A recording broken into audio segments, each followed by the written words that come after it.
Alessandro Venier sarebbe stato ucciso il 25 luglio. A fornire questo dettaglio agli inquirenti è stata la madre, Lorena Venier, di 61 anni, che ha escluso i futili motivi nell'interrogatorio reso al sostituto procuratore Giorgio Minillo già nella serata di ieri. La donna, assistita dall'avvocato d'ufficio Giovanni Denardo di Udine, secondo quanto riferisce il suo legale, ha confessato l'omicidio e anche di aver fatto a pezzi il cadavere. So che ciò che ho fatto è mostruoso, ha detto al magistrato, rendendo una confessione piena e dettagliando anche il movente, su cui Denardo non si è voluto sbilanciare, ma non ci sarebbero futili motivi alla base del gesto. Inoltre non è stato riferito di una particolare lite scatenante. La vittima è stata uccisa e il cadavere fatto trovare a pezzi in un bidone della spazzatura coperto di calce nel garage di casa a Gemona. Gli inquirenti stanno accertando la calce quando sia stata acquistata, se prima o dopo l'omicidio. Del delitto sono accusate la mamma e la convivente colombiana di 30 anni, Meilin Castro Monsalvo. Le indagini ora proseguono con tutti gli accertamenti medico-legali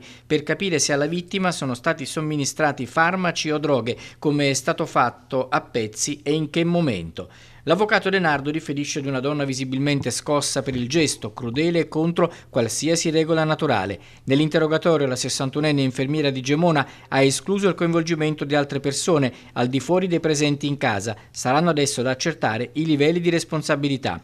La convivente colombiana della vittima invece ha avuto un malore in carcere ed è stata ricoverata in ospedale. Il suo interrogatorio è stato rinviato all'udienza di convalida fissata per domani mattina in tribunale a Udine davanti al giudice per le indagini preliminari, che oltre a pronunciarsi sulla convalida dell'arresto dovrà anche stabilire quale misura cautelare applicare.